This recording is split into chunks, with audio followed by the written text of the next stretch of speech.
5 നേരത്തെ ഹർത്ത നമസ്കാരം കൂട്ടിയാണ് നിർവഹിക്കുന്നത്.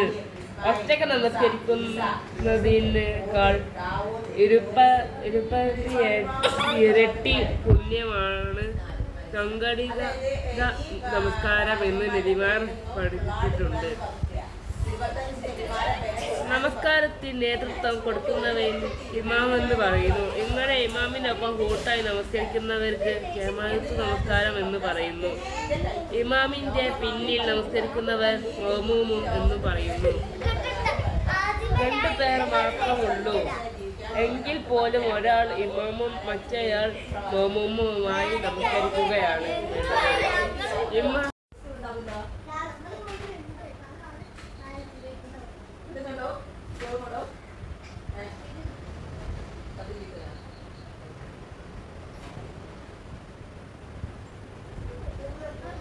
രാവിലെ ഒരു സ്നാക്സ് തരാൻ ബുദ്ധിമുട്ടാണെങ്കിൽ 8:30 ആകുമ്പോഴേക്കും കൂടെ ആരുടെങ്കിലും കൈ കൊടുത്തിട്ടാൽ മതി കേട്ടോ.